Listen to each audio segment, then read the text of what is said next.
taking of the body and blood of Christ somehow in some real way. Again, I'm not making any like grand statements. I'm just saying some of this stuff I didn't know.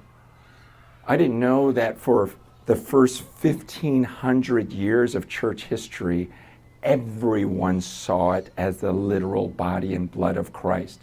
And it wasn't until 500 years ago that someone popularized a thought that it's just a symbol and nothing more. I didn't know that. I thought, wow, well, that's something to consider. While I won't make a strong statement, I will make a statement about this.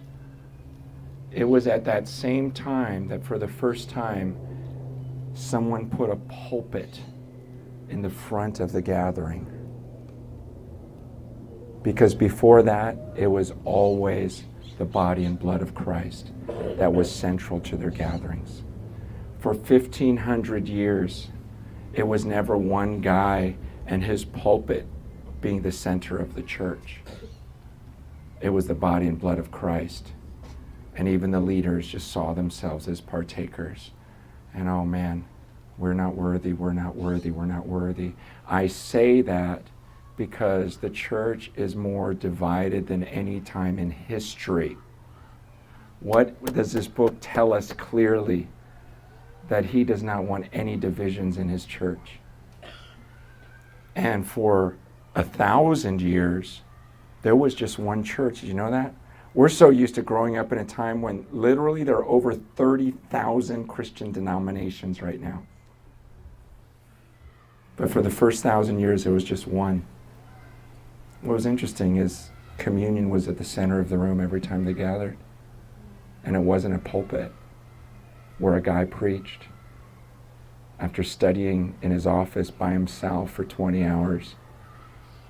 See, right now we've got guys like me that go in a room, study.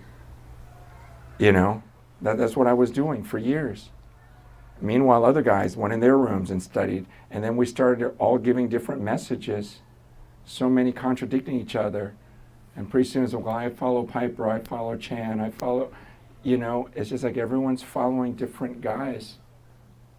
I'm just saying, I believe there was something about taking communion out of the center of the church and replace it with a gifted speaker. Not that that gifted speaker is not a part of the body of Christ and a gift to the body of Christ, but the body itself needs to be back in the center of the church.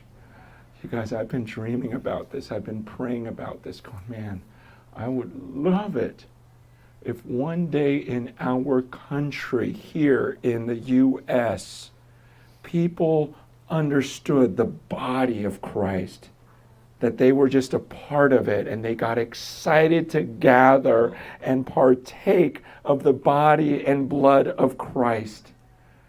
And they celebrated together, and that's why we gathered.